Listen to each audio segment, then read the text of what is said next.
പല കാരണങ്ങളാൽ കാലാവസ്ഥാ മാറ്റത്തിൻ്റെ കാരണങ്ങളാൽ മുന്നോട്ട് പോകുന്നു. അത് ആഗോളപരമായ കുറേ കാര്യങ്ങളുമുണ്ട്. പക്ഷേ പ്രാദേശികമായ കാലാവസ്ഥയെ സ്വാധീനിക്കുന്ന പ്രാദേശിക ഘടകങ്ങളുണ്ട്. നമ്മൾ പലപ്പോഴും ഈ കാലാവസ്ഥ എന്ന് പറഞ്ഞാൽ കടലിലുണ്ടാകുന്ന മഴയും വെള്ളവും അല്ലെങ്കിൽ കാറ്റും നീരാവി ഇതിനെ വെച്ചിട്ടാണ് നമ്മൾ പഠിച്ചിരിക്കുന്നത്. പക്ഷെ അങ്ങനെയല്ല. കാലാവസ്ഥയെ നിയന്ത്രിക്കുന്നത് ഒരു 10-20 ഘടകങ്ങളുണ്ട്. ആ 10-20 ഘടകങ്ങൾക്കനുസരിച്ചാണ്. അപ്പോൾ അതുപോലെ തന്നെ മറ്റേ ഷോപ്പിംഗ് കോംപ്ലക്സുകളൊക്കെ ഉണ്ടാക്കിയ വലിയ ഹോസ്പിറ്റലൊക്കെ ഉണ്ട്, നദിയുടെ അടുത്താണെങ്കിൽ അവർ പൊല്യൂട്ട് ചെയ്യുകയാണെങ്കിൽ പൊല്യൂട്ടർ പേ പ്രിൻസിപ്പിളുണ്ട്. എന്ന് പറഞ്ഞാൽ ആരാണോ പൊല്യൂട്ട് ചെയ്യുന്നത് അത് അസസ് ചെയ്തിട്ട് അവരിൽ നിന്ന് തന്നെ അത് ക്ലീൻ ചെയ്യാനുള്ള പണം വാങ്ങുകയും അവരെ വാങ്ങുകയും ചെയ്യും. അപ്പോൾ 2 കേസ് വന്നു കഴിയുമ്പോൾ ബാക്കിയുള്ളവരും ചെയ്യത്തില്ല. ലക്ഷങ്ങൾ രൂപ ഉണ്ടെങ്കിലല്ലേ ഒരു നദിയൊക്കെ ശുദ്ധീകരിക്കാൻ പറ്റുള്ളൂ. അപ്പോൾ അതുകൊണ്ട് ആളുകൾ എന്ത് ചെയ്യത്തില്ല, 1-2 കേസ് പിടിക്കുമ്പോൾ ചെയ്യത്തില്ല. പക്ഷേ നമ്മുടെ ശാസ്താംകോട്ടയിൽ വർഷങ്ങൾക്ക് മുമ്പ് പിന്നെ അവിടുത്തെ ശുദ്ധജല തടാകത്തിൽ നമ്മുടെ ഇതുണ്ടല്ലോ, കൊല്ലം ജില്ലയിലെ 2 ഹോട്ടലുകളിലെ വലിയ ഹോട്ടലുകളിലെ സ്റ്റാർ ഹോട്ടലുകളിലെ മാലിന്യം, കക്കൂസ് മാലിന്യം, ലാറ്റിൻ്റെ മാലിന്യം കൊണ്ടുവന്ന് രാത്രി കൊണ്ടുവന്ന് തട്ടിയിട്ട് പോയിട്ട് നമുക്ക് വലിയ കേസൊന്നും എടുക്കാൻ പറ്റിയിട്ടില്ല. അത് ചെറിയ ക്രിമിനൽ കേസൊക്കെ എടുത്ത് ചെറിയ കേസൊക്കെ എടുത്താണ് പോയത്. ക്ലാസ് റൂം തൂക്കുക എന്നൊക്കെ പറയുന്നത് കുഞ്ഞുങ്ങളുടെ ജോലിയാണ്. അവനവൻ്റെ ഇരിപ്പിടം തൂക്കുക, അവൻ വൃത്തിയാക്കുക. പിന്നെ അതുപോലെ ട്രാഫിക്, പിന്നെ അവരുടെ പ്രാക്ടിക്കൽ എന്നൊക്കെ പറഞ്ഞാൽ ട്രാഫിക് ജാം ഉണ്ടാകുമ്പോൾ എങ്ങനെയാണ് ട്രാഫിക് ജാമിൽ നിന്ന് രക്ഷപ്പെടുക, മുതിർന്നവർ വരുമ്പോൾ എങ്ങനെയാണ് ബസ്സിൽ എണീറ്റ് സീറ്റൊക്കെ അറേഞ്ച് ചെയ്തിട്ട് മുതിർന്ന ഒരാൾ വരുന്നു, പെട്ടെന്ന് ഒരമ്മ പോലെ മുതിർന്നൊരു കുഞ്ഞ് ഡ്രസ്സ് ചെയ്ത് വരുന്നു, മേക്കപ്പ് ചെയ്ത് മുതിർന്ന കുഞ്ഞ് വരുമ്പോൾ മറ്റേ ചെറിയ കുഞ്ഞ്, 2 കുഞ്ഞുങ്ങൾ തന്നെയാണ്, ഒരേ ടൈപ്പ് കുഞ്ഞുങ്ങളാണ്. മറ്റേ കുട്ടി എന്ത് ചെയ്യുന്നു, ബസ്സിൽ നിന്ന് സീറ്റിൽ നിന്ന് എണീറ്റ് കൊടുക്കുകയാണ്, പെട്ടെന്ന് ആരും പറയാതെ എണീറ്റ് കൊടുക്കുക. ഇങ്ങനത്തെ കുഞ്ഞു കുഞ്ഞു കൾച്ചറുകൾ ചെറിയ പ്രായത്തിലെ കുട്ടികളിൽ എന്ത് ചെയ്യുന്നു, അവർ കുത്തിവയ്ക്കുന്നു. നമസ്കാരം. കേരളം ഇന്ന് ഏറ്റവും കൂടുതലായിട്ട് ചർച്ച ചെയ്തുകൊണ്ടിരിക്കുന്നത് കാലാവസ്ഥാ വ്യതിയാനവും പാരിസ്ഥിതിക പ്രശ്നങ്ങളുമാണ്. ഈ അവസരത്തിൽ ജലശാസ്ത്രജ്ഞനായ ഡോക്ടർ സുഭാഷ് ചന്ദ്രബോസ് മലയാളി വാർത്തയോടൊപ്പം ചേരുന്നു. സ്വാഗതം ശ്രീ സുഭാഷ് ചന്ദ്രബോസ്. നമസ്തേ. നമുക്കിപ്പം വരൾച്ച രൂക്ഷമായി തുടങ്ങിയിരിക്കുകയാണ്. അത് വരൾച്ച ഉള്ള സമയമാണ്, പക്ഷേ അതിരൂക്ഷമായി കൊണ്ടിരിക്കുകയാണ്.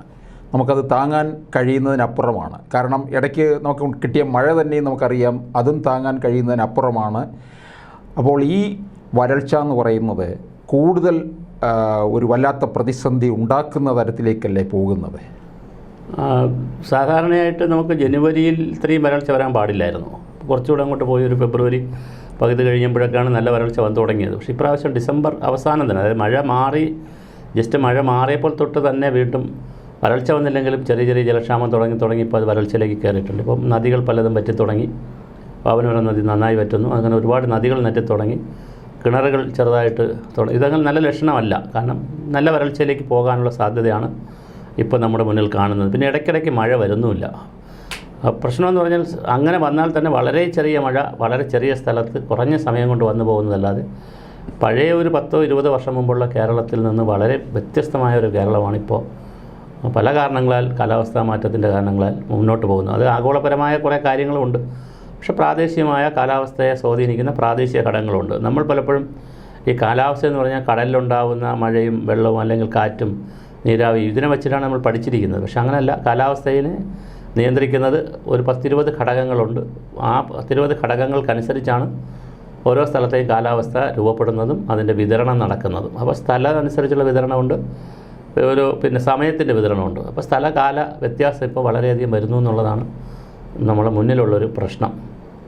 ഇപ്പോൾ ഈ കാലാവസ്ഥാ വ്യതിയാനം എന്ന് പറയുന്നത് അതിപ്പോൾ നമ്മുടെ മാത്രമായിട്ട് നിൽക്കുന്നതല്ല, അത് ആഗോളമാണ്. അത് നമുക്കും അത് വളരെ സാരമായി ബാധിക്കുന്നുണ്ട്. മാത്രമല്ല ആഗോളം എന്ന് പറയുമ്പോൾ ഒരു പ്രശ്നമുണ്ട്. ആഗോളം എന്ന് പറയുന്നത് എവിടെയാണ് ഇരിക്കുന്നത്? ഈ ഭൂഗോളത്തിൽ അങ്ങനത്തെ സ്ഥലമില്ല. ഭൂമിയിൽ ഓരോ സ്ഥലങ്ങളിൽ ഓരോരുത്തരും ചെയ്യുന്ന പ്രവൃത്തിയുടെ ഫലമായി ഉണ്ടാകുന്ന കുറേശ്ശെ ഉണ്ടായി അത് ക്യുമുലേറ്റ് ചെയ്തിട്ടാണ് ആഗോളതലത്തിലേക്ക് വരുന്നത്. അപ്പോൾ 2 തരം കാലാവസ്ഥയുണ്ട്, സൂക്ഷ്മ കാലാവസ്ഥയും സ്ഥൂല കാലാവസ്ഥയും. സൂക്ഷ്മ കാലാവസ്ഥ നമുക്ക് വളരെ പെട്ടെന്ന് മനസ്സിലാക്കാൻ പറ്റും. എയർപോർട്ടിൻ്റെ അടുത്ത് പോയാൽ നല്ല ചൂടാണ്, പിന്നെ കാട്ടിൽ പോയാൽ നല്ല തണുപ്പാണ്, അല്ലെങ്കിൽ മരമുള്ളിടത്ത് പോയാൽ നല്ല തണുപ്പാണ്. അപ്പോൾ 2 തരം ചെറിയ കാലാവസ്ഥ നമുക്ക് അനുഭവപ്പെടും. അതിനൊരു വലിയ സ്കെയിലിൽ നമ്മൾ നോക്കിയാൽ മതി. പിന്നെ വ്യവസായ രാജ്യങ്ങളിൽ തന്നെ അതുമായി ബന്ധപ്പെട്ടിട്ട് നമ്മൾ ഭൂമിയെ നമ്മൾ ചൂടാക്കുന്നു. പിന്നെ അതുപോലെ തന്നെ സിമൻറ്റിൻ്റെ ഉപയോഗം, പിന്നെ അങ്ങനെ ഓരോ വിഷയങ്ങളെടുത്ത്, പിന്നെ മാലിന്യം സംസ്കരിക്കാത്തതിൻ്റെ പ്രശ്നങ്ങൾ, മീഥെയ്ൻ ഒരുപാട് അന്തരീക്ഷത്തിൽ വരുന്ന പ്രശ്നങ്ങൾ, കാർബൺ ഡൈ ഓക്സൈഡ് വരുന്നതിൻ്റെ പ്രശ്നങ്ങൾ, മോണോക്സൈഡ്, ഇതെല്ലാം അന്തരീക്ഷത്തിൽ വരുന്നു. അപ്പോൾ ഒരു കാര്യം കൂടി നമ്മൾ വളരെ വ്യക്തമുണ്ട്. ഈ കാലാവസ്ഥ വ്യതിയാനം എന്ന് പറയുന്ന വാക്ക് അല്ലെങ്കിൽ കാലാവസ്ഥ മാറ്റം ഇപ്പോൾ അങ്ങനെ പറയാറില്ല. കാലാവസ്ഥ ക്രൈസിസിലേക്ക് പോവുകയാണ്. ക്ലൈമാറ്റ് ക്രൈസിസ് അല്ല എന്ന് പറഞ്ഞാൽ അതൊരു പ്രശ്നമായി മാറിക്കഴിഞ്ഞു. ഒരു പോയിൻ്റോട് ഞാൻ പറഞ്ഞ് അവസാനിപ്പിക്കാം ആ ഭാഗം. ഒന്നാമത്തേത്, പണ്ടാണെങ്കിൽ ഭൂമി ഉണ്ടായ കാലം മുതൽ, രൂപപ്പെട്ട കാലം മുതൽ കാലാവസ്ഥ മാറ്റമുണ്ട്. ശിശിരവും വസന്തവും ഹേമന്തവും വേനലും മഴയൊക്കെ വരും. അതിനൊരു നിയത സമയമുണ്ട്, നിയതമായ സ്ഥലവും ഉണ്ടായിരുന്നു. അതങ്ങ് മാറി. കഴിഞ്ഞൊരു 100 വർഷത്തെ വ്യവസായ വിപ്ലവം വന്നതിന് ശേഷം ലോകത്തെ അതങ്ങ് മാറിയിട്ട് എപ്പോഴും കാലാവസ്ഥയ്ക്ക് നിയതമായ രീതിക്ക് മാറ്റം വന്നു. അതാണ് ഇപ്പോഴത്തെ ഒരു പ്രശ്നം. അത് കാലാവസ്ഥ മാറ്റമായിട്ട് വന്നു. ഇപ്പോൾ ക്ലൈമറ്റ് ക്രൈസിസിലേക്ക് കയറി. എപ്പോൾ വരുമെന്നറിയില്ല, എവിടെ വരുമെന്നറിയില്ല. അത് എങ്ങനെ വന്നാലും ക്രൈസിസ് ആകുന്ന രീതിയിലേക്ക്, ഒരു ദുരന്തമാകുന്ന രീതിയിലേക്ക് ആ കാര്യങ്ങളിപ്പോൾ മാറി വന്നു എന്നുള്ളതാണ് പുതിയൊരു കാലഘട്ടത്തിൽ നമ്മൾ നേരിടുന്ന ഏറ്റവും വലിയ വെല്ലുവിളി. അതിൽ മനുഷ്യൻ്റെ ഇടപെടൽ വലിയ പങ്കുണ്ട്. അതിനകത്ത് നമ്മളുടെ ഓരോ പ്രവർത്തികൾക്കും വലിയ പങ്കുണ്ട്. അത് പ്രാദേശികമായിട്ടാണ് നമ്മൾ ചെയ്യുന്നത്. അതുകൊണ്ട് ആഗോള താപനം വരുന്നത് നമുക്ക് പങ്കില്ല എന്ന് പറയാൻ പറ്റത്തില്ല. നമ്മളൊരു വീട് വെച്ചാൽ, നമ്മളൊരു മരം മുറിച്ചാൽ, നമ്മൾക്ക് വേസ്റ്റ് മാനേജ് ചെയ്തിരുന്നാൽ അതും ഈ അന്തരീക്ഷത്തെ ചെറിയ തോതിൽ ചൂട് കൂട്ടും. അങ്ങനെ കൂട്ടുന്നത് കുറേശ്ശെ എല്ലാ ഭാഗത്തുനിന്ന് വരുമ്പോൾ വലിയ ഭാഗമായി മാറും. അങ്ങനെയാണ്. അതുകൊണ്ട് എല്ലാവർക്കും ഇതിൽ പങ്കുണ്ട്. ആർക്കും ഇതിനകത്തുനിന്ന്, ഒരു രാജ്യത്തിനും ഇതിനകത്തുനിന്ന് മാറിയിട്ട് അവർ തിരിച്ച് ചിന്തിക്കുക. ഇപ്പോൾ അമേരിക്കയിലോ അല്ലെങ്കിൽ മറ്റൊരു രാജ്യത്തിരിക്കുന്നവർ ഇതുപോലെ ചർച്ച നടത്തിയിട്ട് പറയണം ആഗോളവൽക്കരണമാണ്, അത് വേറെ ഇവിടെ നിന്ന് വരുന്നതാണ്, നമുക്ക് പങ്കില്ല എന്ന് പറഞ്ഞാൽ പറ്റത്തില്ലല്ലോ. അപ്പോൾ എല്ലാവർക്കും ഇതിൽ പങ്കുണ്ട്. വ്യത്യാസമുണ്ടെന്നേ ഉള്ളൂ. ലോകത്തിന് വ്യത്യാസമുണ്ട്. അമേരിക്കയുടെ പങ്കല്ല ഇന്ത്യയുടെ പങ്ക്, ചൈനയുടെ പങ്കല്ല മറ്റൊരു രാജ്യത്തിൻ്റെ പങ്ക്. ഓരോ രാജ്യത്തിൻ്റെ പങ്കിൽ വ്യത്യാസമുണ്ട് എന്നുള്ളതല്ലാതെ എല്ലാ രാജ്യത്തിനും വലിയ പങ്ക് ഈ വിഷയത്തിലുണ്ട്. അപ്പോൾ ഈ കാലാവസ്ഥ ക്രൈസിസ് വരുമ്പോഴേ നമ്മുടെ കൃഷിക്കകത്ത് വലിയ തകർച്ചയല്ലേ സംഭവിക്കുന്നത്? കാരണം കൃത്യമായ നമ്മൾ മുൻകാലങ്ങളിൽ ഒരു കലണ്ടറും ഇല്ലാതെ ഈ കൃഷിക്കാർക്കറിയാം, കർഷകനറിയാം ഈ പ്രകൃതിയുടെ ചലനങ്ങളിലൂടെയാണ് അവൻ കാര്യങ്ങളും മുമ്പോട്ട് പോയിക്കൊണ്ടിരുന്നത്. ഇപ്പോൾ അതിൽ വെച്ചുകൊണ്ടാണല്ലോ ചൊല്ലുകൾ വരെ ഉണ്ടായില്ലേ? ഇപ്പോൾ കൊന്ന പൂക്കുമ്പോൾ ഉറങ്ങിയാൽ മരുത് പൂക്കുമ്പോൾ പട്ടിണി എന്നൊക്കെ പറയുന്നത്. ഇപ്പോൾ ആ ചൊല്ലിനൊന്നും ഒരു പ്രസക്തി ഇല്ലാതായി മാറുകയല്ല. തിരുവാതിര ഞാറ്റുവേല ഉണ്ടായിരുന്നു. തവള ചിലയ്ക്കുമ്പോൾ അറിയാം മഴ എത്ര ദിവസം വരും എന്നറിയാം, എത്ര ദിവസത്തിനകത്ത് വരുമെന്നറിയാം. പശു വല്ലാതെ അസ്വസ്ഥപ്പെടുമ്പോൾ അറിയാം മഴ വരുമോ എന്നറിയാം. ഇങ്ങനെ പ്രകൃതിയിലെ വസ്തുക്കളെ വച്ച് തന്നെയാണ് മനുഷ്യർ ഈ കലണ്ടറൊക്കെ രൂപപ്പെടുത്തിയത്. അപ്പോൾ അത് തീർച്ചയായിട്ടും അങ്ങനെ ഒരു കാർഷിക കലണ്ടറൊക്കെ ഉണ്ടാക്കി നൂറ്റാണ്ടുകളായി ഉണ്ടാക്കിയത് മനുഷ്യർ ഇതൊക്കെ മനസ്സിലാക്കിയിട്ടാണ്.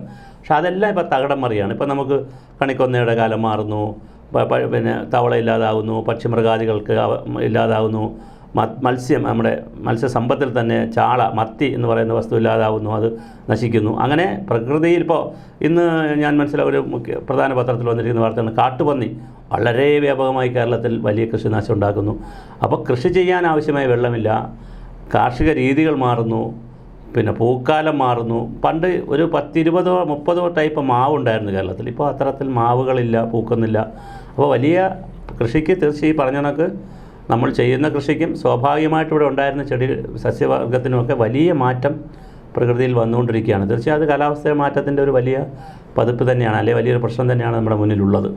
ഇത് തിരിച്ചു പിടിക്കാൻ പറ്റുമെന്ന് തോന്നുന്നു. ഇത് എളുപ്പമല്ല. കാരണം എന്ന് പറഞ്ഞാൽ നമ്മൾ 1972 സ്റ്റോക്ക്ഹോമിൽ ചേർന്നൊരു സമ്മേളനത്തിൽ വെച്ചിട്ടാണ് പരിസ്ഥിതിയെയും വികസനത്തെ സംബന്ധിച്ചൊരു ധാരണ ഉണ്ടാകുന്നത്. 72 ഇപ്പോൾ ഏകദേശം 50 വർഷം, 22 കഴിഞ്ഞപ്പോൾ 50 വർഷം കഴിഞ്ഞു. എല്ലാ രാജ്യങ്ങളും ഇപ്പം ഓരോ രാജ്യങ്ങളും പിന്നെ സമ്മേളനങ്ങൾ ചേർന്നു. ഇപ്പോൾ അവസാനം UAE സമ്മേളനം ചേർന്ന് തീരുമാനം എടുക്കുന്നു. അന്തരീക്ഷത്തിൻ്റെ താപനില അല്ലെ കാർബൺ ഡൈ ഓക്സൈഡിൻ്റെ അളവൊക്കെ ഇത്ര ഡിഗ്രിയിൽ കൂടാം, 1.5 ഡിഗ്രിയിൽ 1.5 ഡിഗ്രിയിൽ സെൻറ്റിഗ്രേഡിൽ കൂടുതൽ കൂടാൻ പാടില്ല എന്നൊക്കെ തീരുമാനം എടുക്കുന്നു. പക്ഷേ പ്രശ്നമെന്ന് പറഞ്ഞാൽ അപ്പുറത്തൊരു സാധ്യത വളരെ വലുതാണ്. കാരണം വലിയ കാറ്, വലിയ സംവിധാനങ്ങൾ, വലിയ കെട്ടിടങ്ങൾ, വലിയ ഇൻഫ്രാസ്ട്രക്ചറുകൾ, അത് തരുന്ന വികസനത്തിൻ്റെ വലിയ സാധ്യതയുണ്ട്. ഈ സാധ്യതകളിലേക്ക് എല്ലാ രാജ്യവും പോകാൻ താല്പര്യപ്പെടുകയാണ്. അപ്പോൾ അത് നൽകുന്ന ഒരു സാധ്യത മാത്രമല്ല, അത് നൽകുന്നൊരു ബിസിനസ് ഓപ്പർച്യൂണിറ്റി ഉണ്ട്. അപ്പോൾ ആ ബിസിനസ്, ഇപ്പോൾ പെയിൻറ്റ്, സിമൻറ്റ്, ബിൽഡിംഗ് മെറ്റീരിയൽസ്, ഇതെല്ലാം ബിസിനസ് ഓപ്പർച്യൂണിറ്റീസാണ്. അപ്പോൾ ബിസിനസ് ഓപ്പർച്യൂണിറ്റീസ് നിയന്ത്രിക്കുന്നത് കോർപ്പറേറ്റ് കമ്പനികൾ. ഞാൻ കോർപ്പറേറ്റ് കമ്പനിയെ മോശമായിട്ട് പറഞ്ഞതല്ല, വൻകിട കമ്പനി എന്നുള്ള അർത്ഥത്തിലാണ്. വൻകിട കമ്പനികളും വൻകിട രാജ്യങ്ങളുമാണ്. അപ്പോൾ അവരെ സംബന്ധിച്ചിടത്തോളം പരമാവധി പണം ഉണ്ടാക്കുക എന്നുള്ള ലൈനിലാണ്, അല്ലാതെ പരമാവധി പിന്നെ ലാഭം ഇത് പ്രകൃതി സംരക്ഷിക്കുക എന്നുള്ളത്. പക്ഷേ പിന്നൊരു ഓപ്ഷനുണ്ട്, വേറൊരു ചെറിയ ഓപ്ഷൻ എൻ്റെ മുന്നിൽ ഞാനൊക്കെ കാണുന്നൊരു ഓപ്ഷൻ. ഈ പരിസ്ഥിതി വികസനത്തെയും കൂടി ബന്ധിപ്പിക്കണമെന്ന് പറഞ്ഞ് സുസ്ഥിര വികസനം വേണമെന്ന് പറഞ്ഞിട്ട് 50 വർഷമായി. അതിലേക്ക് പല രാജ്യങ്ങളും വരുന്നുണ്ട്. ഇപ്പോൾ സിംഗപ്പൂരിൽ നമ്മൾ ചാങ്കി എയർപോർട്ടിൽ പോയി കഴിഞ്ഞ്, ചാങ്കി എയർപോർട്ടിൽ പോയി കഴിഞ്ഞാൽ അവിടെ നന്നായി പച്ചപ്പും കൂടെ വച്ച് വെള്ളച്ചാട്ടവും പച്ചപ്പും ഒക്കെ വച്ചുകൊണ്ടുള്ളൊരു എയർപോർട്ടാണ്. അവിടുത്തെ റോഡുകൾ അങ്ങനെയാണ് ഡിസൈൻ ചെയ്തിരിക്കുന്നവർ. കെട്ടിടങ്ങൾ ബിൽഡിംഗ് ഡിസൈൻ ചെയ്തിരിക്കുന്നതിലെല്ലാം പച്ചപ്പുണ്ട്, ഒരുപാട് പച്ചപ്പുണ്ട്. ചെറിയ 2 തൈ വെച്ചേക്കല്ല, വളരെ നന്നായി ഗ്രീനറി കൂടി ചെയ്തുകൊണ്ടാണ് അവർ ഗ്രീൻ ഇൻഫ്രാസ്ട്രക്ചർ ലൈനിലാണ് അവർ ചിന്തിക്കുന്നത്. വേസ്റ്റ് അവർ നന്നായി മാനേജ് ചെയ്യുന്നു, വാട്ടർ കൺസർവേഷൻ വളരെ നന്നായിട്ട് നടത്തുന്നു, സോളാർ അവർ നന്നായിട്ട് പ്രയോജനപ്പെടുത്തുന്നു. അപ്പോൾ നമുക്ക് അങ്ങനെ ആൾട്ടർനേറ്റീവായിട്ടുള്ള ടെക്നോളജികൾ കൊണ്ടുവന്നും മനുഷ്യൻ്റെ സ്വഭാവത്തിൽ കുറേ കൂടി ഒരു അച്ചടക്കം കൊണ്ടുവന്നുമൊക്കെ നമുക്ക് കുറേ അധികം മുമ്പോട്ട് പോകാൻ പറ്റും. പക്ഷെ അപ്പോഴും ഇതൊരു സമ്പൂർണ്ണമായൊരു തിരിച്ചുപോക്കില്ല, അങ്ങനെ നമ്മൾ ആഗ്രഹിക്കുകയും വേണ്ട. കാരണം ഒരു സമൂഹം എപ്പോഴും മുന്നോട്ട് മാത്രമേ പോകാൻ പറ്റും, പിറകിലോട്ട് പോകുക എളുപ്പമല്ല. ആ പിറകിലോട്ട് പോകണമെങ്കിൽ നശിച്ചു പോകണം, പ്രകൃതിയുടെ താളത്തിൽ വന്ന് നശിച്ചു പോകണം, അല്ലാതെ പിറകിലോട്ട് പോകാൻ പറ്റത്തില്ല. പക്ഷേ മുന്നോട്ട് യാത്രയുള്ളൂ. പക്ഷേ ഒരു ബാലൻസിങ് ആവശ്യമുണ്ട്. പരിസ്ഥിതിയെ കൂടി സംരക്ഷിക്കുന്ന, പരിസ്ഥിതി ഘടകങ്ങളെ സംരക്ഷിക്കുന്ന പുതിയ ചിന്തകൾ. ഇപ്പോൾ സോളാർ നന്നായിട്ട് പ്രയോജനപ്പെടുത്തണം, കടലിൽ നിന്നുള്ള വെള്ളത്തെ പ്രയോജനപ്പെടുത്തണം, കാറ്റിൽ നിന്ന് നമുക്ക് വൈദ്യുതി ഉണ്ടാക്കാൻ പറ്റുമോ എന്ന് ആലോചിക്കണം, വേസ്റ്റിൽ നിന്ന് നമുക്ക് വൈദ്യുതി ഉണ്ടാക്കാൻ പറ്റുമോ എന്ന് ആലോചിക്കണം, വേസ്റ്റിൽ നിന്ന് മറ്റ് കൃഷിക്ക് ആവശ്യമായ സാധനങ്ങൾ ഉണ്ടാക്കാൻ പറ്റുമോ എന്ന് ആലോചിക്കണം. ഇങ്ങനെ പുതിയ സാങ്കേതിക വിദ്യകൾക്കുള്ള പുതിയ രീതികൾ കെട്ടിട നിർമ്മാണത്തിൽ. ഇനി തടി കുറഞ്ഞ കെട്ടിട നിർമ്മാണം ചെയ്ത് പറ്റുമോ, സിമൻറ്റ് കുറഞ്ഞത് പറ്റുമോ, മണൽ കുറഞ്ഞത് പറ്റുമോ, ചുടുകല്ല് കുറഞ്ഞത് പറ്റുമോ, ഇങ്ങനെ ഓരോ മേഖലയിലും നമുക്ക് ഒരു ഗ്രീൻ ടെക്നോളജിയുടെ പ്രൊമോഷനൊക്കെ കൊണ്ടുവന്നുകൊണ്ട് കുറേ നമുക്ക് മാറാൻ പറ്റും. പിന്നെ പച്ചപ്പ് നമുക്ക് ഇരട്ടിപ്പിക്കാൻ പറ്റും, വളരെ ലളിതമായി നമുക്ക് ഇരട്ടിപ്പിക്കാൻ പറ്റുന്നതാണ് പച്ചപ്പ് നമ്മൾ വിചാരിച്ചാൽ. അപ്പോൾ അങ്ങനെ കുറേ അധികം കാര്യങ്ങൾ ചെയ്യാൻ പറ്റും. പക്ഷേ സമ്പൂർണ്ണമായൊരു തിരിച്ചുപോക്ക് എളുപ്പമല്ല. ഈ കാലാവസ്ഥയിൽ ഇങ്ങനെ മാറ്റം വരുമ്പോൾ ഇതൊക്കെ നമ്മുടെ കേരളത്തിലെ ടൂറിസത്തെയും നന്നായി, ടൂറിസം മാത്രമല്ല സാമ്പത്തിക രംഗത്തെ നന്നായി ബാധിക്കുന്നു, ആരോഗ്യരംഗത്തെ നന്നായി ബാധിക്കുന്നു, കുടിവെള്ള മേഖല സമസ്ത മേഖലയും ബാധിക്കും. അത് ആരോഗ്യ മേഖലയിലൊക്കെ വലിയ പ്രതിസന്ധിയാണ് നമുക്കുള്ളത്, കാരണം കാലാവസ്ഥ മാറ്റത്തിൻ്റെ ഭാഗമായിട്ട് വരുന്നതാണ്. ടൂറിസം മേഖലയിലും അതുപോലെ തന്നെ. പണ്ടാണെങ്കിൽ റെയിൻ ടൂറിസം ഉണ്ടായിരുന്നു കേരളത്തിൽ. മഴ കാണുന്നതിന് വേണ്ടിയും ആസ്വദിക്കുന്നതിന് വേണ്ടിയും വിദേശ രാജ്യങ്ങളിൽ നിന്നും ഇന്ത്യയുടെ പല ഭാഗത്തു നിന്ന് കേരളത്തിൽ ആളുകൾ വന്നിരുന്നു. പക്ഷേ ഇപ്പോൾ അവർക്ക് അങ്ങനെ ചാർട്ട് ചെയ്യാൻ പറ്റത്തില്ല ഫ്ലൈറ്റ് ഒന്നും, കാരണം എപ്പോഴാണ് ഇവിടെ മഴയുണ്ടെന്ന് അറിയാൻ പറ്റത്തില്ല, ഉള്ള മഴ തന്നെ പ്രശ്നമാണ്. അപ്പോൾ അതുകൊണ്ട് ടൂറിസത്തെ നന്നായി ബാധിക്കും എന്നൊരു മേഖലയാണ്. പിന്നെ അതുപോലെ തന്നെ ഞാൻ പറഞ്ഞ പോലെ കൃഷിയെ നന്നായി ബാധിക്കും, ഹെൽത്തിനെ വളരെയധികം ബാധിക്കും. ടോട്ടലി നമ്മുടെ സമ്പദ്ഘടനയെ തന്നെ, അത് നമ്മുടെ മാത്രമല്ല ഏത് രാജ്യത്തിൻ്റെ സമ്പദ്ഘടനയെ പിടിച്ചു നിർത്തുന്നത് അവിടുത്തെ ബേസിക് ആയിട്ടുള്ള ചില മേഖലകളാണ്, വികസന മേഖലകളാണ്. ആ മേഖലകളിലെല്ലാം വലിയ മാറ്റം ഉണ്ടാവുകയാണ്. ആ മാറ്റം കേരളത്തിൽ വളരെ റാപ്പിഡായിട്ട് വളരെ വേഗത്തിലാണ് വരുന്നത്. അപ്പോൾ തീർച്ചയായിട്ടും അതിൻ്റെ ഒരു ദുരന്തം നമുക്ക് മുമ്പോട്ട് തന്നെയാണ് വരാൻ കിടക്കുന്നത്. ഈ സമീപകാലത്ത് ഒരു പഠന റിപ്പോർട്ടുണ്ടായിരുന്നു. കേരളത്തിലെ ചില ജില്ലകൾ, അതിൽ പ്രധാനമായിട്ട് പറയുന്നത് പത്തനംതിട്ട, വയനാട്, പിന്നെ ഇടുക്കി എന്നീ ജില്ലകൾ വളരെ അതിരൂക്ഷമായ പ്രശ്നം ഭാവിയിൽ സംഭവിക്കാം. വയനാടിനെ സംബന്ധിച്ചിടത്തോളം വലിയ മാറ്റം കേരളത്തിലുണ്ടാകാൻ പോകുന്ന പാരിസ്ഥിതികമായ വലിയ ദുരന്തങ്ങളിലേക്കും കാലാവസ്ഥയുടെ വലിയ മാറ്റം ഉണ്ടാകുന്ന സ്ഥലമാണ് വയനാട്. കാരണം വയനാടിൽ പഴയ കാലത്താണ് നമ്മൾ വയനാട് പ്ലേറ്റോയിലോട്ട് കയറി കഴിഞ്ഞാൽ, സമതലത്തിലോട്ട് കയറി കഴിഞ്ഞാൽ നല്ല താമരശ്ശേരി ചുരം കയറി അങ്ങ് മുകളിൽ കഴിഞ്ഞാൽ നല്ല തണുപ്പാണ് അവിടെ. ഊട്ടിക്ക് സമാനമായ തണുപ്പുണ്ടായിരുന്നു, അത് മാറിയിട്ടുണ്ട്. ഇപ്പം വയനാട് വളരെ ഗൗരവമായ രീതിയിൽ കാലാവസ്ഥ മാറുകയാണ്. അതുപോലെ തന്നെ ഇപ്പം മാഷ് ചോദിച്ചതുപോലെ വയനാട് നിങ്ങളെടുക്കുന്ന പത്തനംതിട്ട, പാലക്കാട്, ഇടുക്കി എന്ന് പറയുമ്പോൾ ആ വെസ്റ്റേൺ ഘാട്ടിൻ്റെ ബെൽറ്റാണ്, പശ്ചിമഘട്ടത്തിൻ്റെ ബെൽറ്റ് ഏരിയയാണ് ഇതെല്ലാം. ആ ബെൽറ്റ് ഏരിയയിൽ വലിയ കാലാവസ്ഥ മാറ്റം ഉണ്ടാകുന്നുണ്ട്, വലിയ ദുരന്തങ്ങൾ സംഭവിക്കും. അത് സ്വാഭാവികമായിട്ടും അപ്പോൾ നമ്മുടെ നദികളിൽ നല്ലൊരു ശതമാനം 41 നദികൾ കേരളത്തിനകത്തൂടെയാണ് വരുന്നത്. ബാക്കി 3 നദികളാണ് തമിഴ്നാട്ടിലേക്ക് പോകുന്നത് 44-ൽ. ആ 41-ൽ നല്ലൊരു ശതമാനം നദികളും ഉത്ഭവിക്കുന്നത് പശ്ചിമഘട്ടത്തിൽ നിന്നാണ്. അപ്പോൾ ആ നദികളിലൊക്കെ വെള്ളം കുറയുന്നു എന്ന് പറഞ്ഞാൽ പശ്ചിമഘട്ടത്തിൽ നിന്ന് മഴക്കാലത്ത് വെള്ളം എടുത്ത് വെച്ച് വേനലിലേക്ക് തരുന്നില്ല എന്നാണ്. അപ്പോൾ അത്തരത്തിൽ ഈ പറയുന്ന സ്ഥലങ്ങളിലുണ്ടാകുന്ന ചൂട് വളരെയധികം ബുദ്ധിമുട്ടുണ്ടാകും. നമ്മൾ ഒരു കാര്യമാണ് മനസ്സിലാക്കുക, പിന്നെ ലോകത്തിലെ വിദേശ രാജ്യങ്ങളിലെ പല ആളുകളും നല്ല ശുദ്ധവായു കിട്ടുന്നതിന് വേണ്ടി കേരളത്തിൻ്റെ പല സ്ഥലങ്ങളിലും നേരത്തെ അവർ വന്നിരുന്നു. അവർ ബഹളമൊക്കെ ഉണ്ടാക്കി ടൂറിസ്റ്റായിട്ടൊന്നും അല്ല വരുന്നത്, അല്ലാതെ സാധാ സിറ്റിസനായി വന്ന് ഇവിടെ 10-20 ദിവസമൊക്കെ താമസിച്ച് ശുദ്ധവായു കൊണ്ടുപോകുന്നൊരു സ്ഥലവും കൂടെ ഉണ്ടായിരുന്നു കേരളത്തിൽ പല സ്ഥലങ്ങളിലും. പക്ഷെ അതൊന്നും ഇപ്പോൾ അങ്ങനെ ഒരു സാധ്യതയൊന്നുമില്ല. വലിയ മാറ്റമാണ് ഈ പറഞ്ഞ പത്തനംതിട്ട ആയാലും വയനാടാണ് അതിൽ ഏറ്റവും കൂടുതൽ, പത്തനംതിട്ടയാണ് ഏറ്റവും ശുദ്ധവായു കിട്ടിക്കൊണ്ടിരുന്നൊരു സ്ഥലം. പക്ഷേ അതും ഒക്കെ ഒരുപാട് മാറുന്നു. കാര്യം ബിൽഡിങ്ങുകൾ ഇപ്പോൾ ധാരാളം വരുന്നു, വാഹനങ്ങൾ ഒരുപാട് ഇരട്ടിയിൽ വളരെയധികം വാഹനങ്ങൾ വരുന്നു. പിന്നെ അപ്പോൾ ഇതെല്ലാം നമ്മൾ അന്തരീക്ഷത്തിലേക്കല്ലേ കാർബണൊക്കെ വിടുന്നത്. അപ്പോൾ അതെന്താ ചെയ്യാൻ പറ്റും? അപ്പോൾ അത് ഇപ്പം ഞാൻ പറഞ്ഞില്ല, അത് വളരെ പോസിറ്റീവായ ഒരേ കാര്യങ്ങൾ ചെയ്യേണ്ടതുണ്ട്. ഇനിയിപ്പോൾ അങ്ങനെ ഒരു രസമുണ്ട്. ഇപ്പം ഗ്രീക്കിലാണെങ്കിൽ പിന്നെ ആൾട്ടർനേറ്റീവ് ഡേയ്സ് ഓരോരുത്തർക്ക് വണ്ടി എടുക്കാൻ പറ്റത്തില്ല, എല്ലാവർക്കും എല്ലാ ദിവസവും കാർ എടുത്ത് പുറത്ത് കൊണ്ടുപോകാൻ പറ്റത്തില്ല, ഇൻഡിവിജ്വൽ വണ്ടി പുറത്തെടുക്കാൻ പറ്റത്തില്ല. അപ്പോൾ അവർ വേറെ സിസ്റ്റം വെച്ചിട്ടുണ്ട്, ഒരാൾ നമ്പർ കൊടുത്തിട്ടുണ്ട്. അപ്പോൾ ആ നമ്പർ അനുസരിച്ച് അടുത്ത ആളിനെ കൈ കാണിക്കുന്ന അല്ലെങ്കിൽ അടുത്തൊരാളിനെ കൂടി കയറ്റിക്കൊണ്ട് പോകണം. അങ്ങനെ കയറ്റിക്കൊണ്ട് പോയില്ലെങ്കിൽ ശിക്ഷയുണ്ട്, അവിടെ വലിയ പെനാലിറ്റിയാണ്. അപ്പോൾ അതുപോലെ തന്നെ സൈക്കിൾ യാത്ര പ്രൊമോട്ട് ചെയ്യുന്നു, പിന്നെ അങ്ങനെ ഒരുപാട് ഈ ഓൾട്ടർനേറ്റീവ് വണ്ടി എടുക്കുന്നത് അതവിടെ വിജയിച്ചിട്ടുണ്ട്.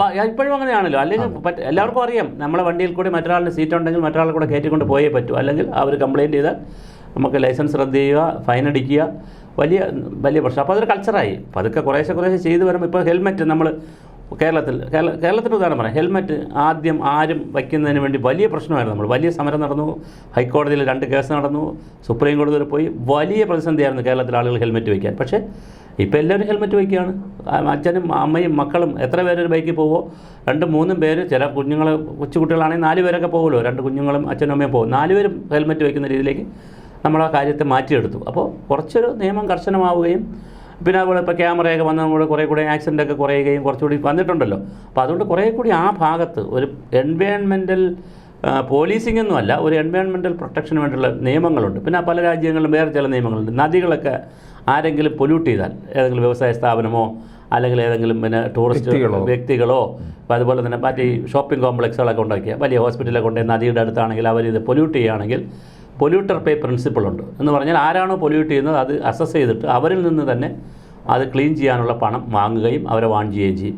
അപ്പോൾ 2 കേസ് വന്നു കഴിയുമ്പോൾ ബാക്കിയുള്ളവരും ചെയ്യത്തില്ല. ലക്ഷങ്ങൾ രൂപ ഉണ്ടെങ്കിലല്ലേ ഒരു നദിയൊക്കെ ശുദ്ധീകരിക്കാൻ പറ്റുകയുള്ളൂ. അപ്പോൾ അതുകൊണ്ട് ആളുകൾ എന്ത് ചെയ്യത്തില്ല, 1-2 കേസ് പിടിക്കുമ്പോൾ ചെയ്യത്തില്ല. പക്ഷേ നമ്മുടെ ശാസ്താംകോട്ടയിൽ വർഷങ്ങൾക്ക് മുമ്പ് പിന്നെ അവിടുത്തെ ശുദ്ധജല തടാകത്തിൽ നമ്മുടെ ഇതുണ്ടല്ലോ, കൊല്ലം ജില്ലയിലെ 2 ഹോട്ടലുകളിലെ വലിയ ഹോട്ടലുകളിലെ സ്റ്റാർ ഹോട്ടലുകളിലെ മാലിന്യം, കക്കൂസ് മാലിന്യം, ലാട്രിൻ്റെ മാലിന്യം കൊണ്ടുവന്ന് രാത്രി കൊണ്ടുവന്ന് തട്ടിയിട്ട് പോയിട്ട് നമുക്ക് വലിയ കേസൊന്നും എടുക്കാൻ പറ്റിയിട്ടില്ല. അത് ചെറിയ ക്രിമിനൽ കേസൊക്കെ എടുത്താണ് പോയത്.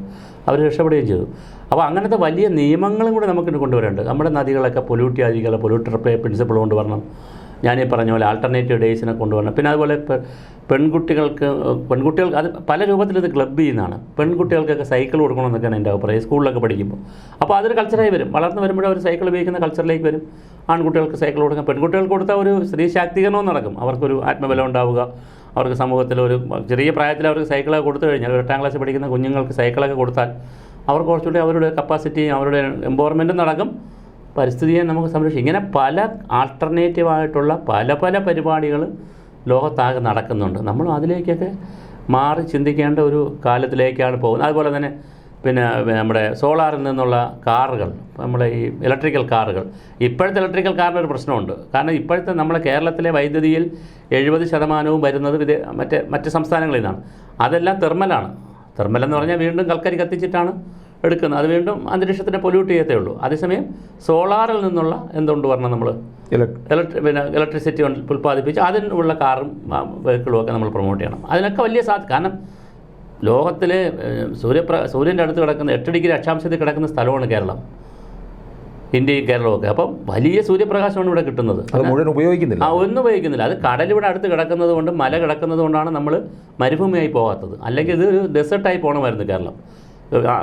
അക്ഷാംശം കണക്കാക്കിയാൽ, സൂര്യൻ്റെ സാമീപ്യം കണക്കാക്കിയാൽ നമ്മൾ ഡെസേർട്ടായി പോകണം, മരുഭൂമിയാണ്. അതാവാത്ത എന്തെന്ന് പറഞ്ഞാൽ ഒരു വശത്ത് കടൽ കിടക്കുന്നു, വെള്ളമുണ്ട്, ലാർജ് വോളിയം വെള്ളമുണ്ട്, മറുവശത്ത് മലയുണ്ട്. അപ്പോൾ സ്വാഭാവികമായിട്ട് കടലിലെ വെള്ളം ഈ ചൂടടിച്ച് അത്രയും ചൂടുള്ളതുകൊണ്ടാണ് ഇത്രയും വലിയ നീരാവി കിട്ടുന്നത്. ആ നീരാവി ഇത്രയും കിട്ടുന്നതാണ് അത് സഞ്ചരിച്ച് പോകുമ്പോൾ അതിനെ തടയാൻ മലയുണ്ട് ഇവിടെ. മലയുള്ളതുകൊണ്ടാണ് ഇത്രയും മഴ ഇവിടെ കിട്ടുന്നത്. അപ്പോൾ ഒരു വശത്ത് നമുക്ക് നല്ല ചൂട് നമുക്ക് അനുഗ്രഹമായിട്ടാണ് വന്നിരിക്കുന്നത്. ഇത് രണ്ടും ഉള്ളതുകൊണ്ട്.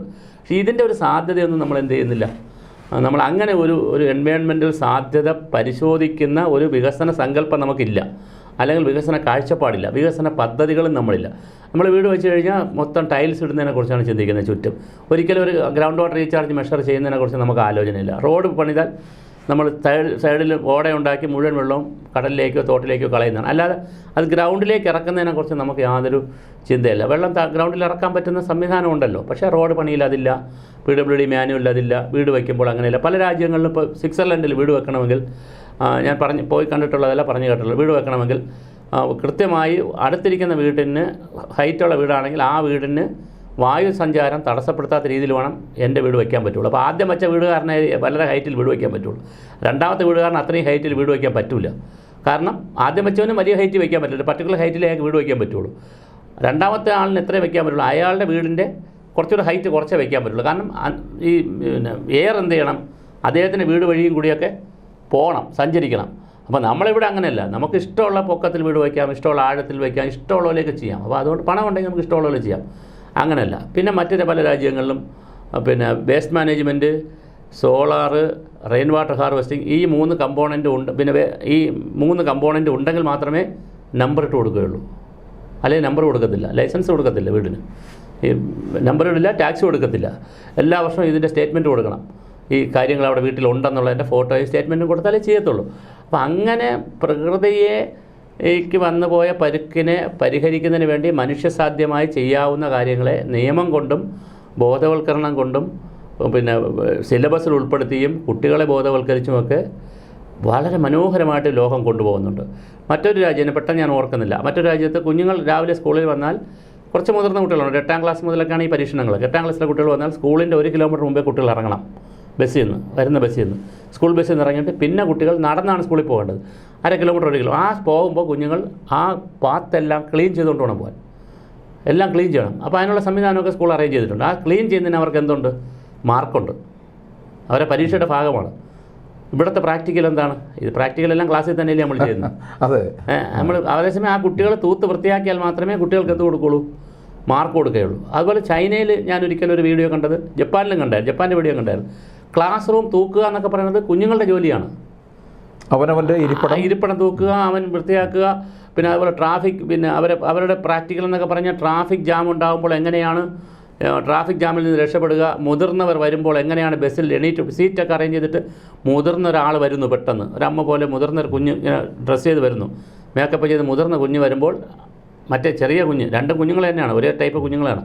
മറ്റേ കുട്ടി എന്ത് ചെയ്യുന്നു? ബസ്സിൽ നിന്ന് സീറ്റിൽ നിന്ന് എണീറ്റ് കൊടുക്കുകയാണ്, പെട്ടെന്ന് ആരും പറയാതെ എണീറ്റ് കൊടുക്കുക. ഇങ്ങനത്തെ കുഞ്ഞു കുഞ്ഞു കൾച്ചറുകൾ ചെറിയ പ്രായത്തിലെ കുട്ടികളിൽ എന്ത് ചെയ്യുന്നു? അവർ കുത്തിവയ്ക്കുന്നു. അപ്പോൾ ആ കുഞ്ഞ് വളർന്നു വരുമ്പോൾ സ്വാഭാവികമായിട്ടും ട്രാഫിക് നിയമം പാലിക്കും, പരിസ്ഥിതി നിയമം പാലിക്കും, ഒരു പൗരബോധം ഉണ്ടാവും, ഒരു രാജ്യസ്നേഹം ഉണ്ടാവും, ഇതെല്ലാം ഉണ്ടാവും. നമ്മളെന്താണ്? നമ്മൾ പരിസ്ഥിതിയിൽ നിന്ന് മാറിയല്ല സംസാരിക്കുന്നത്. പക്ഷേ എന്നാൽ നമ്മൾ ആലോചിച്ച് നോക്കൂ, നമ്മുടെ രാജ്യത്താണ് ഞാൻ പറയുന്നത്, കേരളത്തെ പറയുന്നത്, നമുക്ക് എന്തും പറയാം, ആരെയും എന്തും ചെയ്യാം. പിന്നെ റോഡ് വൃത്തികേടാക്കാം, പിന്നെ പബ്ലിക് പ്ലേസ് എല്ലാം നമുക്ക് വൃത്തികേടാക്കാം, ജലസ്രോതസ്സുകളെല്ലാം നമ്മൾ മലിനപ്പെടുത്താം. ആരെങ്കിലും പിടിച്ചാൽ പിടിച്ചു, ക്യാമറ എങ്ങാനും ഇല്ലെങ്കിൽ നമുക്ക് എന്തും ചെയ്യാം. അതാണ് സ്വാതന്ത്ര്യമെന്നും അതാണ് ജനാധിപത്യമെന്നാണ് നമ്മൾ പഠിച്ചു വച്ചിരിക്കുന്നത്. പക്ഷേ അതല്ല ജനാധിപത്യം, അതല്ല സ്വാതന്ത്ര്യം, അതല്ല പൗരബോധം. വേറൊരു കൾച്ചറിൻ്റെ പ്രശ്നമുണ്ട് ഭാരതത്തിൽ. പണ്ട് അങ്ങനെയൊന്നും വേണ്ടായിരുന്നു. കാരണം ഒരുപാട് സ്ഥലം, 75% കേരളത്തിൽ കാടായിരുന്നു. ഇപ്പോൾ പ്രശ്നമില്ല, കാട് വെട്ടിയാലൊന്നും കുഴപ്പമില്ലായിരുന്നു. ഒരുപാട് പുഴകളുണ്ടായിരുന്നു, ഒരു പ്രശ്നമില്ല. ധാരാളം മണലുണ്ടായിരുന്നു, തടിയുണ്ടായിരുന്നു, ഒക്കെ ഉണ്ടായിരുന്നു. ജനസംഖ്യ കുറവായിരുന്നു, കുഴപ്പമില്ല. പിന്നെ പ്ലാസ്റ്റിക് ഉൽപ്പന്നങ്ങളുടെ കുറവായിരുന്നു, ജനസംഖ്യയുടെ കുറവുണ്ട്, മനുഷ്യൻ്റെ ആഗ്രഹങ്ങൾക്കും കുറവുണ്ടായിരുന്നു. ഒരാൾ വയ്ക്കുന്ന എന്താണ് വീട് വയ്ക്കുന്നത്? ചെറിയ വീട്, ചെറിയ കാറ്. ഇപ്പോൾ സ്കൂട്ടറൊക്കെ ഉള്ള, പഴയ കാലത്ത് സൈക്കിളുള്ള വീടാണ് നാട്ടിലെ രാജാക്കന്മാർ. സ്കൂട്ടർ ഉണ്ടെങ്കിൽ വലിയ രാജാവാണ് നാട്ടിൽ. ഇപ്പോൾ വലിയ 2 കാറുണ്ടെങ്കിലോ 3 കാറുണ്ടെങ്കിലാണ് വലിയ ആൾ. ഇനിയിപ്പോൾ നമ്മൾ ഈ മാലിന്യം കൂടി നേരിടുക. ഈ മാലിന്യം അത് വേറൊരു വിഷയം. കടലിനെ കൊണ്ടിടുന്നു, കരയിൽ ഈ മാലിന്യങ്ങൾ കൊണ്ടിടുന്നു. ഇപ്പോൾ നമ്മൾ ടെക്നോ പാർക്കിൻ്റെ കണക്കെടുത്ത് നോക്കൂ. ഞാനിപ്പോൾ ആരെയും മോശപ്പെടുത്തി തെറ്റായി പറഞ്ഞില്ല, ഞാൻ എക്സാമ്പിളുകൾ പറയുന്നതാണ്.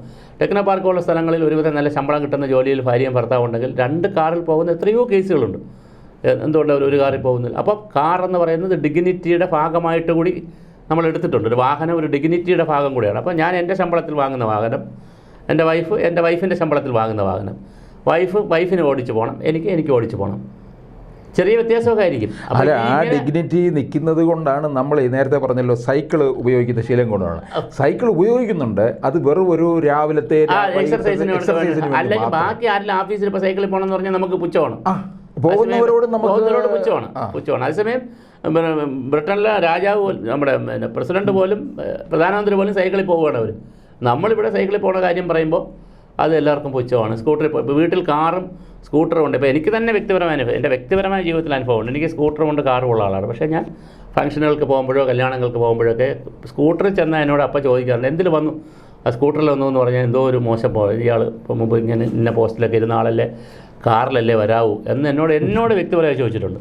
പക്ഷേ ഞാൻ അത്യാവശ്യം പോകുന്ന സ്ഥലങ്ങളെല്ലാം, സ്കൂട്ടർ കൊണ്ടുപോകാൻ പറ്റുന്ന സ്ഥലങ്ങളെല്ലാം സ്കൂട്ടറാണ് കൊണ്ടുപോകുന്നത്. കാരണം പാർക്ക് ചെയ്യാൻ എളുപ്പമാണ്, പെട്ടെന്ന് പോകാം, ഡീസൽ പെട്രോൾ കുറച്ച് മതി. അതുകൊണ്ട് എനിക്ക് സ്കൂട്ടറാണ് ഒരു കംഫർട്ടബിൾ. അതേസമയം കാറുണ്ട്. അപ്പോൾ ഈ ഡിഗ്നിറ്റി ബോധമാണ് നമ്മളെ നയിക്കുന്നതെങ്കിൽ സ്വാഭാവികമായിട്ട് വലിയ കാറ്, വലിയ ഡ്രസ്സ്, ഈ വലുതാണ് ഒരു സമൂഹം നമ്മളെ അംഗീകരിക്കുന്നതെന്ന് തോന്നുന്ന ഒരു സമൂഹത്തിൽ നമ്മൾ ജീവിക്കുന്നത്. ആരെയും കുറ്റം പറയാൻ പറ്റത്തില്ല. സോഷ്യൽ സ്റ്റാറ്റസ് അനുസരിച്ച് ജീവിക്കുന്നതാണ് സമൂഹം. ശരിയാണ്, നമ്മളെ വീട്ടിൽ നമ്മളൊരു ഫംഗ്ഷൻ, ഒരു കല്യാണത്തിൻ്റെ ആൾ വിളിച്ചു കഴിഞ്ഞാൽ, ഒരാൾ വരുമ്പോൾ ഒരു മാരുതി ആൾട്ടോയിൽ വരുന്നത്, വേറൊരാൾ ഇന്നോവയിലാണ് വരുന്നതെങ്കിൽ നമ്മളുടെ ഒരു അറ്റൻഷൻ എപ്പോഴും ഇന്നോവയിൽ വരുന്ന ആളായിരിക്കും. പക്ഷേ മാരുതി ആൾട്ടോയിൽ വന്ന് വലിയ ആളായിരിക്കും. ഇന്നോവയിൽ വന്നത് സാധാരണ ഒരാളായിരിക്കും സമൂഹത്തെന്ന് വെച്ച് നോക്കും. എന്നാലും നമുക്കൊരു കൺസേൺ ആരോടാണ്? സെക്യൂരിറ്റിക്കാരന് പോലും, നമ്മൾ തമാശ പറഞ്ഞ സെക്യൂരിറ്റിക്കാരൻ പോലും ആ ഇന്നോവ വണ്ടി എവിടെ ഇടണം, എന്ത് ചെയ്യണമെന്നാണ്. മറ്റേ ആൾക്കാരെ എവിടെ കൊണ്ടിട്ടാലും അവന് ഒരു വിഷയമൊന്നുമില്ല എന്ന് പറയുന്ന പോലെ ഒരു വേറൊരു കൾട്ടാണ് നമ്മൾ മലയാളികൾ കിടക്കുന്നത്. അത് ഇന്ത്യക്കാരിലും ഉണ്ട്, മലയാളികളിലും ഉണ്ട്. അത് നമ്മൾ മാറ്റേണ്ടത് പരിസ്ഥിതി സംരക്ഷണത്തിനും കൂടി ഭാഗമാണ്. അപ്പോൾ ഞാൻ പറയുന്നത് ക്ലൈമാറ്റ് ക്രൈസിസ് നമ്മൾ ചർച്ച ചെയ്യുമ്പോഴും പരിസ്ഥിതി സംരക്ഷണത്തെക്കുറിച്ച് ചർച്ച ചെയ്യുമ്പോഴും ഏത് മേഖലയെക്കുറിച്ച് പറയുമ്പോഴും ഇതൊരു കൾച്ചറിൻ്റെ പ്രശ്നമാണ്, ഇതൊരു ജീവിത രീതിയുടെ പ്രശ്നമാണ്. അപ്പോൾ ഒരു ലൈഫ് സ്റ്റൈൽ നമുക്കെങ്ങനെ മാറ്റിയെടുക്കാം, ഒരു ആറ്റിറ്റ്യൂഡ് എങ്ങനെ മാറ്റിയെടുക്കാം. ഞാനൊരു കുഞ്ഞു കാര്യം കൂടെ പറഞ്ഞിട്ട് അവസാനിപ്പിക്കാം. ആ ഭാഗം നമ്മൾ വിവാഹങ്ങൾക്ക് പോകുന്നവരാണ്, എല്ലാവരും ശ്രദ്ധിച്ചുകൊണ്ടത്. ഞാൻ പലപ്പോഴും പറയുന്നൊരു ഉദാഹരണമാണ്. എത്ര വിദ്യാഭ്യാസമുള്ളവരായാലും എത്ര വലിയ ആഭരണമൊക്കെ ഇട്ട ആളുകളായാലും ഭക്ഷണത്തിന് മുമ്പേ കൈ കഴുകുന്നവർ വളരെ കുറച്ച് പേരായിരിക്കും. കൂടുതൽ പേരും ഭക്ഷണം കഴിഞ്ഞാൽ കൈ കഴുകുന്നത്. അത് നമ്മുടെ ഒരു ആറ്റിറ്റ്യൂഡിനെ, നമ്മളൊരു ബിഹേവിയറിനെ കാണിക്കുന്ന ഒരു സിമ്പലാണെന്നാണ് ഞാൻ പറഞ്ഞത്. മലയാളികൾ അതൊന്ന് പരീക്ഷിച്ച് നോക്കുക. അപ്പോൾ നമ്മൾ ഒരു വിവാഹത്തിന് മുമ്പ് എത്ര പേരാണ് ഭക്ഷണത്തിന് മുമ്പേ കഴുകുന്നത്? നമ്മുടെ ഒരു ആറ്റിറ്റ്യൂഡാണത്. പ്ലാസ്റ്റിക് വലിച്ചെറിയുക നമ്മുടെ ആറ്റിറ്റ്യൂഡാണ്. അപ്പോൾ നമ്മുടെ ആറ്റിറ്റ്യൂഡിൽ ഒരു മാറ്റം വരിക, ടെക്നോളജിയിൽ മാറ്റം വരിക, നിയമത്തിൽ മാറ്റം വരിക, പുതിയ സാങ്കേതിക രീതികൾ കണ്ടുപിടിക്കുക. ഇങ്ങനെ ഒരു വലിയ യുദ്ധമാണ് മുന്നിൽ കിടക്കുന്നത്. അപ്പോൾ നമ്മൾ ഇത്രയും പറഞ്ഞു വന്നതിൽ നിന്ന് മനസ്സിലാക്കണ്ടേ, ഇനിയിപ്പോൾ നമ്മൾ പശ്ചിമഘട്ട മലനിരകളെ കൂടുതലായിട്ട് പശ്ചിമഘട്ട മലനിരകളെ സംരക്ഷിക്കണം, വയലുകളെ സംരക്ഷിക്കണം, കാവുകൾ, നീർത്തടങ്ങൾ സംരക്ഷിക്കണം. ഫെബ്രുവരി 2 തണ്ണീർത്തട ദിനമാണ്. തണ്ണീർത്തടങ്ങൾ സംരക്ഷിക്കണം. പിന്നെ പരമാവധി പച്ചപ്പ് വെച്ച് പിടിപ്പിക്കണം. അതോടൊപ്പം വികസനത്തോടൊപ്പം പച്ചപ്പും കൂടി വേണം. ഇപ്പോൾ ഞാനിപ്പോൾ ഇത് സംസാരിക്കുന്നതിന് തൊട്ടടുത്താണല്ലോ നമ്മുടെ കനകക്കുന്ന് ഇരിക്കുന്നത്. കനകക്കുന്നിനകത്തൊരു നൈറ്റ് ലൈഫ് എന്ന് പറഞ്ഞൊരു പരിപാടി ഇപ്പോൾ കൊണ്ടുവരുന്നുണ്ട്. നൈറ്റ് ലൈഫ് എന്ന് പറഞ്ഞ പരിപാടിക്ക് ആളുകൾക്ക് ഭക്ഷണം കഴിക്കാൻ ആ കനകക്കുന്നിനകത്ത് തന്നെ എന്ത് വേണമെന്നാണ്? തട്ടുകട പോലത്തെ 2 കട വേണമെന്നാണ് നമ്മളെ വികസന ചാമ്പ്യന്മാർ കണ്ടുപിടിച്ചിരിക്കുന്നത്.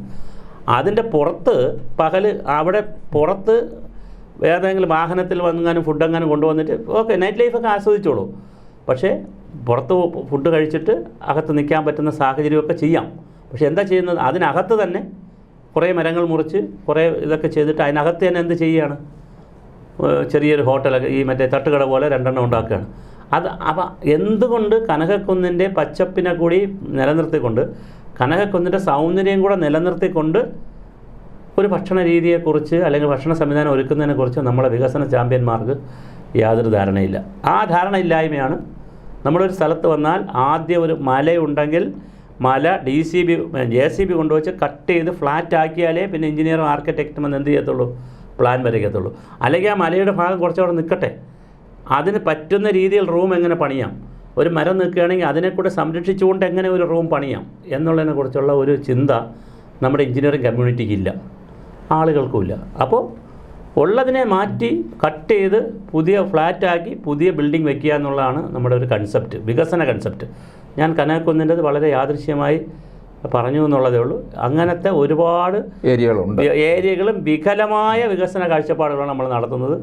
എനിക്ക് ഈ മലയാളികളോട് പറയാനുള്ളത്, അത് ഉദ്യോഗസ്ഥരായാലും രാഷ്ട്രീയ നേതാക്കളായാലും, നിങ്ങൾ ലോകത്തിലേക്ക് കണ്ണു തുറക്കുക, ലോകത്തേക്ക് നോക്കുക. എല്ലാ രാജ്യക്കാരും എല്ലാ ഭരണാധികാരികളും കാലാവസ്ഥാ മാറ്റത്തിനും പരിസ്ഥിതി സംരക്ഷണത്തിനും മാലിന്യ സംരക്ഷണത്തിനുമൊക്കെ വേണ്ടി, സംസ്കരണത്തിനൊക്കെ വേണ്ടി വലിയ വില കൊടുത്ത് വലിയ ചർച്ചകളും വലിയ പ്രവർത്തനങ്ങളുമാണ് നടത്തുന്നത്.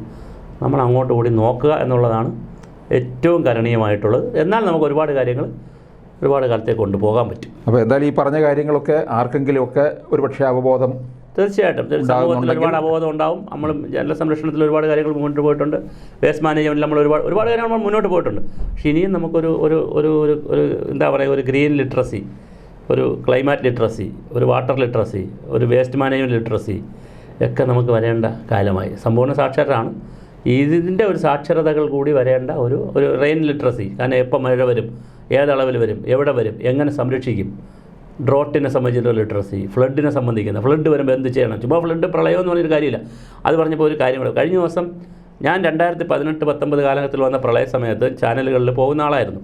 ഞാനൊക്കെ പറയുമായിരുന്നു പല ഡാമുകളും പൊട്ടും ബുദ്ധിമുട്ടാകുമെന്ന് പറയും. പക്ഷേ അന്ന് പല ആളുകളും നമ്മളോട് അങ്ങനെയൊന്നും അല്ല എന്ന് പല ആളുകളും നമ്മളോട് എതിർക്കുകയൊക്കെ ചെയ്തു. പക്ഷേ കഴിഞ്ഞ ദിവസം ഒരു പ്രമുഖ ചാനലിൽ നമ്മുടെ ഇപ്പോഴത്തെ ചീഫ് സെക്രട്ടറി അതിഥിയായി ചെന്നൊരു എക്സ്ക്ലൂസീവ് പ്രോഗ്രാം ഉണ്ടായിരുന്നു. അതിൽ ചീഫ് സെക്രട്ടറി പറഞ്ഞു, അന്ന് ഭയമുണ്ടായിരുന്നു, ഒരു 4-5 ഡാമുകളെ സംബന്ധിച്ച് വലിയ പ്രതിസന്ധി അന്നുണ്ടായിരുന്നുവെന്ന് ഇപ്പോൾ സമ്മതിക്കുന്നു. അന്നത് സമ്മതിക്കാൻ പറ്റത്തില്ല. ആരും സിസ്റ്റത്തിൽ ഇരിക്കുന്നവർക്ക് അന്ന് സമ്മതിക്കാൻ പറ്റത്തില്ല. പക്ഷെ അന്നത് ഉണ്ടായിരുന്നു. അപ്പോൾ ഈ കാര്യങ്ങളൊക്കെ ഉണ്ട്. നമ്മൾ ഭയാശങ്കയോടെ ഇപ്പോഴും ഡാമുകളുണ്ട്, മുല്ലപ്പെരിയാറിൻ്റെ വിഷയങ്ങളുണ്ട്, മറ്റ് ഡാമുകളുടെ വിഷയങ്ങളുണ്ട്. അപ്പം നമുക്കിപ്പോഴും അങ്ങനെ നമുക്ക് നമ്മുടെ ഡിസാസ്റ്റർ മാനേജ് ചെയ്യാൻ ഒരു കാര്യം വന്നാൽ എങ്ങനെ മാനേജ് ചെയ്യണമെന്നറിയാം. പക്ഷെ വരും മുമ്പേ എങ്ങനെയാണിത് പ്ലാൻ ചെയ്യാനെന്നുള്ള കാര്യത്തിൽ നമ്മളിപ്പോഴും ബാലന്മാർ തന്നെയാണ്, കുഞ്ഞുങ്ങൾ തന്നെയാണ്. അവരെയൊക്കെ നമുക്ക് കുറേ അധികം മുമ്പോട്ട് പോകാൻ പറ്റിയാൽ നമുക്ക് കുറച്ചുകൂടി നമുക്ക് പണ്ടാരെ പറഞ്ഞതുപോലെ മരുന്ന് കഴിച്ച് നല്ല വ്യായാമമൊക്കെ എടുത്തു കഴിഞ്ഞാൽ കുറച്ചുകൂടി ഹെൽത്തി ആയിട്ട് എന്തായാലും മരിക്കും. പ്രകൃതി ഇങ്ങനെ മാറിക്കൊണ്ടേയിരിക്കും. ഇതെല്ലാം വരും. പ്രളയവും വെള്ളപ്പൊക്കവും വരൾച്ചയും ഹേമന്തവും ശിശിരവും വസന്തവും ഗ്രീഷ്മവും എല്ലാം ഇങ്ങനെ വരും. അത് പ്രകൃതിയുടെ ഒരു താളമാണ്. പക്ഷേ നമ്മുടെ ആയുസ്, നമ്മുടെ ആരോഗ്യം കുറച്ച് സേഫാക്കി പോകാം. നല്ലപോലെ സേഫായിട്ട് ഡ്രൈവ് ചെയ്താൽ നമുക്ക് സുഖമായിട്ട് എത്താം. പക്ഷേ വാഹനത്തിരക്ക് ഉണ്ടാവും, അത് തിരക്കൊന്നും ഒഴിവാക്കിയിട്ട് നമുക്ക് ജീവിക്കാൻ പറ്റും. പക്ഷേ നമ്മൾ സേഫ് ഡ്രൈവിംഗ് ആണെങ്കിൽ നമുക്ക് സുരക്ഷത്തിൽ എത്താം. എന്ന് പറഞ്ഞ പോലെ നമുക്ക് നല്ല ആരോഗ്യത്തോടു കൂടി ഒരു സമൂഹം എന്നുള്ള നിലയിൽ കുറച്ചുകൂടി ഹെൽത്തി എൻവയോൺമെൻറ്റിൽ നമുക്ക് മരിക്കാനും അസുഖങ്ങൾ കുറയ്ക്കാനും കുറച്ചുകൂടി അഗ്രികൾച്ചർ നമ്മൾ പ്രൊഡ്യൂസ് ചെയ്യാനും ഒക്കെ പറ്റുന്ന ഒരു അന്തരീക്ഷം നമുക്ക് ഉണ്ടാക്കിയെടുക്കുക. അതിനുള്ള ചെറുതും വലുതുമായ കൂട്ടായ്മകളും നിയമങ്ങളും പരിപാടികളും ഒക്കെയാണ് നമുക്ക് ഇനി അങ്ങോട്ട് ആലോചിക്കേണ്ടത്. അപ്പോൾ എന്തായാലും വളരെ നന്ദി. നമസ്കാരം, നന്ദി.